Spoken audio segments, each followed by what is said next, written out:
नमस्कार, स्वागत आहे तुमचे अजून एका छानशा रेसिपीमध्ये. तर आज आपण करूयात मस्त असं वर्षभर टिकणारं चटपटीत आंब्याचे लोणचे. जशी 4 ते 5 मैलावर भाषा बदलते, तशीच पदार्थ करण्याची पद्धतसुद्धा बदलत असते. म्हणजे पदार्थ करण्याची पद्धत सगळ्यांची वेगवेगळी असते. इथे आता मी कैरीच्या लोणच्याची रेसिपी दाखवणार आहे. त्यामध्ये भरपूर साऱ्या टिप्स सांगितल्या आहेत आणि ह्या टिप फॉलो केल्या तर लोणचं अगदी वर्षभर व्यवस्थित असे टिकते. त्याचा कलरसुद्धा अगदी आहे तसा राहतो, अजिबात काळा होत नाही. इथे मी लोणच्याच्या गावठी मिळतात त्या 2 किलो कैऱ्या घेतल्या आहेत. लोणच्याच्या कैऱ्यांचे बरेचसे प्रकार असतात, त्यातीलच मी गावठी लोणच्याच्या कैऱ्या घेतल्या आहेत. कैऱ्या घेताना कडक अशा बघून घ्यायच्या, मऊ झालेल्या कैऱ्या अजिबात घ्यायच्या नाहीत. कैऱ्या आणल्यावर मी ह्या पाण्यामध्ये घातल्या होत्या आणि स्वच्छ फडक्याने पुसून घेऊन, म्हणजे कैऱ्यांवर पाण्याचा अंश अजिबात राहता कामा नयेत. अगदी कैऱ्या कोरड्या करून घ्यायच्या आहेत, म्हणजे लोणचे वर्षभर टिकते, अजिबात बुरशी लागत नाही.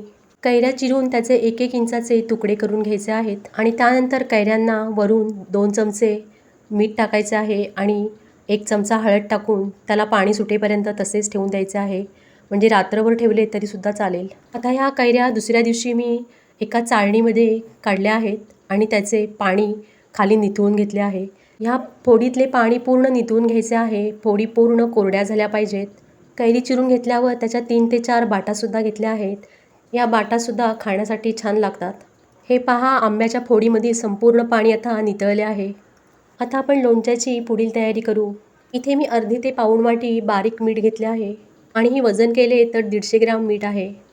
आता हे मीठ कढईमध्ये घालून 2 ते 3 मिनिट बारीक गॅसवर भाजून घ्यायचं आहे. त्यामुळे या मिठामधील पाण्याचा जो काही अंश असतो तो पूर्णपणे निघून जाईल. पाण्याचा अंश पूर्णपणे निघून गेल्यामुळे सुद्धा लोणचं टिकण्यास मदत होते. आता हे भाजून घेतलेले मीठ संपूर्ण मी काढून घेतले आहे आणि त्याच कढईत 200 ग्राम मोहरीची डाळ घातली आहे. ही डाळसुद्धा 1 ते 2 मिनिट बारीक गॅसवर कोरडी होईपर्यंत भाजायची आहे. पण डाळीचा अजिबात कलर बदलू द्यायचा नाही, फक्त पाण्याचा अंश जाईपर्यंतच परतून घ्यायचा आहे. ही लोणच्याची रेसिपी अगदी खूप साऱ्या टिप्ससह सांगितली आहे, त्यामुळे रेसिपी अजिबात स्किप करू नका. अगदी संपूर्ण रेसिपी पहा. आता इथे 1 ते 2 मिनिटांनी डाळ छान भाजली गेली आहे. त्यातील पाण्याचा अंश पूर्णपणे निघून गेला आहे. आता ही डाळ आहे ती पूर्णपणे गार करून घ्यायची आहे आणि मिक्सरच्या भांड्यामध्ये घालून याची बारीक अशी पावडर करून घ्यायची आहे. असे केल्यामुळे लोणच्याला ग्रेव्ही छान होते. म्हणून रेसिपी अगदी भरपूर टिप्ससह सांगितली आहे. रेसिपी आवडली तर रेसिपीला एक लाईक करा आणि चॅनलवर तुम्ही प्रथमच रेसिपी पाहत असाल तर प्लीज चॅनलला सबस्क्राईब करा. मोहरीची डाळ बारीक वाटल्यानंतर इथे मी एका पातेल्यामध्ये पाव लिटर तेल घेतले आहे. तेल घेताना इथे लाकडी घाण्याचे किंवा कोणतेही रिफाईंड तेल घेतले तरी चालेल, फक्त शेंगदाणे तेल शक्यतो घेऊ नका. शेंगदाण्याच्या तेलाने थोडे दिवसांनी लोणच्याला खवट असा वास येतो. इथे आता गॅसवर एक कढई ठेवली आहे आणि त्यामध्ये हे संपूर्ण तेल मी ओतले आहे आणि हे तेल कडकडीत होईपर्यंत तापवायचे आहे. म्हणजे तेलातून धूर येईपर्यंत कडकडीत असे तापवून घ्यायचे आहे. हे पहा, तेलातून आता धूर आला आहे, तुम्ही पाहू शकता. यावेळेला गॅस पूर्णपणे बंद करायचा आहे. 1 मिनिटभराने हा धूर कमी होईल. त्यानंतर यामध्ये 1 टीस्पून हिंग पावडर घालायची आहे. हिंग थोडा वेळ तेलामध्ये तळला गेल्यानंतर यामध्ये आपण जी मोहरीची पावडर केली होती ती संपूर्ण यामध्ये घालायची आहे आणि व्यवस्थित असं उलटण्याच्या साहाय्याने मिक्स करून घ्यायचं आहे. परंतु तेलामधून धूर येत असताना हे सर्व पदार्थ घालायचे नाहीत, नाहीतर मोहरीची पावडर आणि हिंग जळू शकतो. त्यामुळे लोणचे चवीला कडू होऊ शकते. त्यासाठी पूर्णपणे धूर यायचा बंद झाल्यानंतर हे सर्व पदार्थ घालायचे आहेत.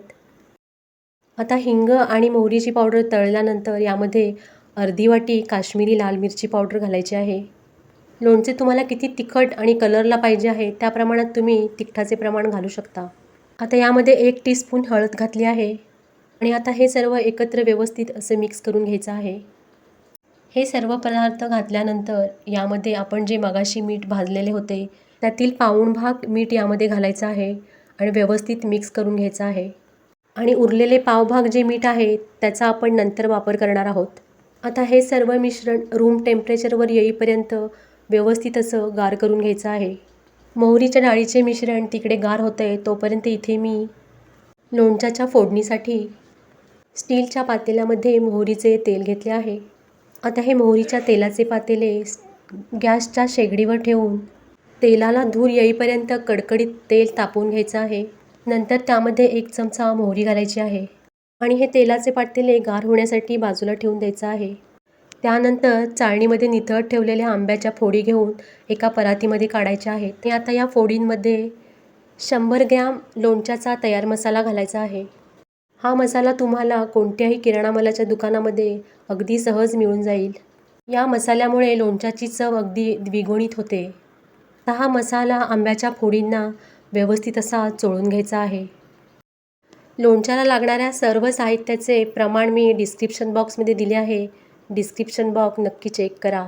सांगितलेल्या प्रमाणासह लोणचे तुम्ही नक्की करून पहा आणि ज्या टिप्स सांगितल्या आहेत त्या फॉलो केल्या तर लोणचे अगदी चवीला मस्त होते. आता इथे लोणच्याचा मसाला फोडींना लावून घेतला आहे. आता हे मोहरीच्या डाळीचे मिश्रण पूर्णपणे गार झाले आहे. आता हे संपूर्ण मिश्रण या लोणच्यामध्ये ओतायचे आहे. लोणचे करण्यासाठी थोडी खटपट तर करावीच लागते, पण जेव्हा लोणचे तयार होते तेव्हा त्याची चव काय न्यारीच असते आणि त्यातून मिळणारा आनंदसुद्धा अगदी दुप्पट असतो. इथे आता मोहरीच्या डाळीचे मिश्रण संपूर्ण लोणच्याला लावून झाले आहे.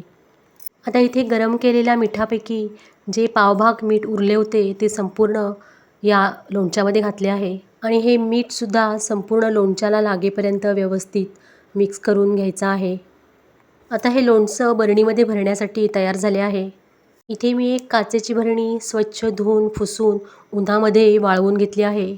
उन्हामध्ये वाळवल्यामुळे यातील पाण्याचा ऊन संपूर्ण निघून गेला आहे.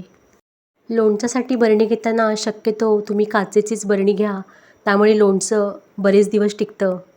आता यापुढे लोखंडी फोडणीच्या भांड्यामध्ये थोडासा मी हिंग घेतला आहे, म्हणजे पाव चमचा हिंग घेतला आहे आणि तो गॅसवर धूर येईपर्यंत भाजून घ्यायचा आहे.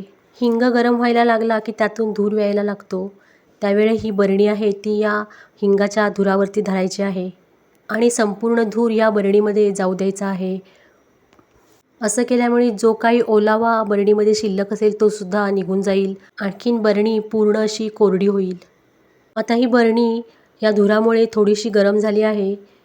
पुन्हा ही जी बरणी आहे ती थोडा वेळ गार होण्यासाठी ठेवायची आहे आणि बरणी पूर्ण गार झाल्यानंतर 1 चमचाभर मीठ या बरणीच्या तळाशी घालायचे आहे.